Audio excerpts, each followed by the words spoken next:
नमस्कार, जोहार। आप सभी का एक बार फिर से स्वागत है आपके आदिवासी यूट्यूब चैनल मुंडारी न्यूज़ जगत पर। जैसा कि आप सभी को पता है कि हमेशा मैं आदिवासी से जुड़े हुए कुछ न कुछ अपडेट्स लेकर आते रहता हूं।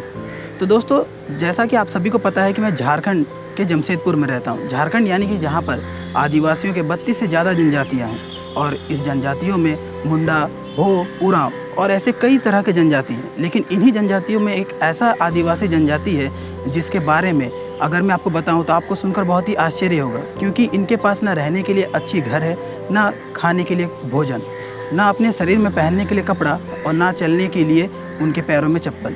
तो दोस्तों, मैं बात कर रहा हूँ सबर जनजाति के बारे में, जिनके बारे में आप शायद नहीं जानते होंगे। आपको कुछ तस्वीरें दिख रही होगी अभी स्क्रीन पर। ये उन्हीं सबर जनजातियों की है जिनके पास रहने के लिए एक अच्छी घर नहीं है और ना खाने के लिए भोजन। यहाँ के झारखंड सरकार को उनके बारे में कुछ ना कुछ पहल या कुछ ना कुछ नीतियाँ करनी चाहिए, लेकिन लगातार आप देख रहे हैं कि जैसे हमारे सरकार है, उनकी नीतियाँ और उनके जो भी कार्य हैं उनसे आप भली भांति अवगत हैं। तो मैं आज आपको एक ऐसे व्यक्ति से मिलाने वाला हूँ और एक ऐसे NGO चला रहे हैं जिसके अंतर्गत वो सबर आदिवासी जनजातियों के लिए कुछ ना कुछ कार्य कर रहे हैं। तो चलिए आज हम उन व्यक्ति से मिलते हैं।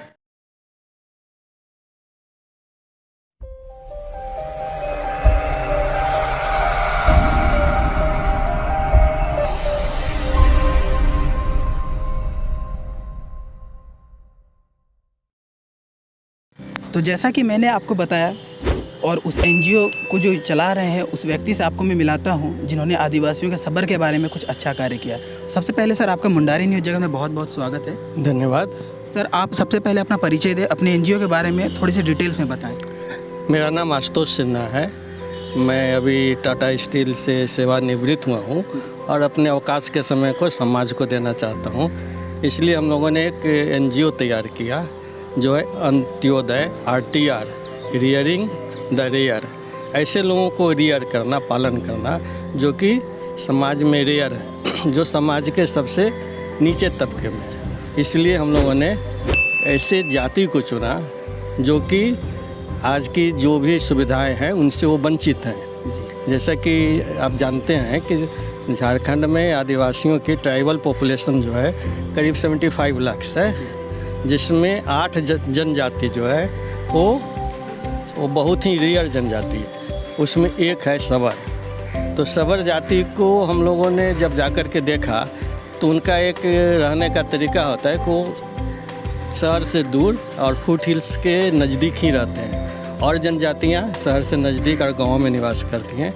बट सबर जनजाति की कैरेक्टरिस्टिक्स है कि वो फुट हिल्स के पास रहते हैं। तो हम लोगों ने काफ़ी दुर्गम रास्ते से वहाँ तक पहुँचना होता है, वहाँ तक पहुँचा, उनकी हालत देखी तो उनकी हालत देख करके बहुत ही चिंता हुई। बहुत सारे लोग इसमें काम कर रहे हैं और बहुत सारे NGOs अपने अपने क्षेत्र में काम कर रहे हैं, बट मेरा अपना ये था कि हम ऐसे लोगों के बीच में काम करें। इसलिए हमने सबर जनजाति को चुना इस काम के लिए। तो सर, आपने सबर के लिए चुना, तो अभी आपका NGO जो है कितने सालों से इस तरह का कार्य कर रहा है सर? करीब पिछले 1.5 सालों से हम लोग इस तरीके के कार्यक्रम में लगे हुए हैं और छोटे छोटे कार्यक्रम अभी कर रहे हैं, और उम्मीद है कि जैसे जैसे समय बीतेगा हम लोग कुछ बड़े पैमाने पर काम करेंगे और अपने प्रयास से और अन्य लोगों के प्रयास से और कुछ सरकारी योजनाएं जो उनके लिए चलती हैं उनको उन तक पहुंचाने के लिए हम लोग बीच में एक सेतु का काम कर सकते हैं। तो सर, मेरा ये सवाल रहेगा कि आप जो आदिवासियों के सबर के लिए कर रहे हैं, तो इस आपका जो NGO है उसमें जो आपका टीम में कितने लोग हैं, और आपको क्या सरकार की तरफ से कुछ ऐसा राशि वगैरह प्राप्त होती है या आप खुद से ये सारा कुछ कर रहे हैं? देखिए, हमारे NGO अभी बिल्कुल नहीं है, तो अभी सरकार से किसी राशि को प्राप्त होने की संभावना नहीं है और हम लोगों ने अभी उसके लिए प्रयास नहीं किया, बट इन फ्यूचर हम लोग उसका प्रयास करेंगे। अभी हमारे टीम में 6 लोग हैं और 6 लोग मिलकर के इसको चला रहे हैं। इन भविष्य में देखेंगे, इन फ्यूचर कुछ और लोग इससे जुड़े जो कि वाकई में समाज सेवा करना चाहते हों और हमारे मिशन से ताल्लुक़ रखते हों, तो उनका सहयोग हम लोग लेंगे और उस कार्य को आगे बढ़ाएंगे। सर मेरा अंतिम सवाल ये रहेगा कि आप जैसे झारखंड में रह रहे हैं, आप देख रहे हैं कि यहाँ के जो आदिवासी युवा हैं वो अपने समाज के प्रति, अपनी संस्कृति सभ्यता के प्रति उतने जागरूक नहीं हैं, बल्कि वो धीरे धीरे दूसरे संस्कृति सभ्यता में विलीन हो रहे हैं। तो आप उन लोगों को क्या ऐसा संदेश देना चाहेंगे ताकि वो अपने समाज की को प्रगति में लाए? क्योंकि आप जैसे हम लोग जैसे हो गए कि दूसरे ये के होने के बाद भी आदिवासियों के लिए कुछ ना कुछ कर रहे हैं, तो सर उनके लिए क्या संदेश रहेगा ताकि वो जब ये वीडियो देखे तो उन्हें एक संदेश मिले ताकि वो अपने समाज के लिए कुछ ना कुछ कार्य करें? तो आप क्या ये संदेश देना चाहेंगे? देखिए, आदिवासी जो है प्रकृति के पुजारी होते हैं और उनका जो मूल धर्म है, सिद्धांत है, वो प्रकृति है। इसलिए हमारा उनसे यही संदेश होगा कि वो अपनी प्रकृति से जो उनका शुरू से अनादिकाल से जो जुड़ाव रहा है वो उसके साथ जुड़े रहें, वो अपने कल्चर को, अपनी संस्कृति को पहचानें और उसको जितना कोशिश हो सके उसको बचा के रखें। बाहरी संस्कृतियाँ उनके साथ मिलेंगी, बट अपने कल्चर को किस तरीके से अक्षुण्ण बनाए रखना है उसके लिए वो प्रयास करें।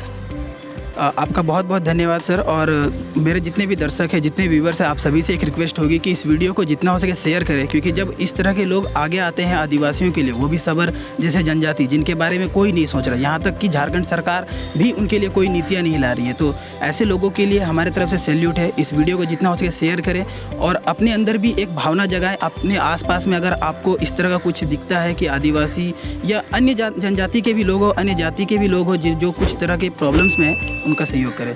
तो देखते रहें मुंडारी न्यूज़ जगत में। आपसे फिर किसी न किसी अन्य अपडेट पर मिलते रहेंगे। तब तक के लिए जोहार, जय हिंद दोस्तों।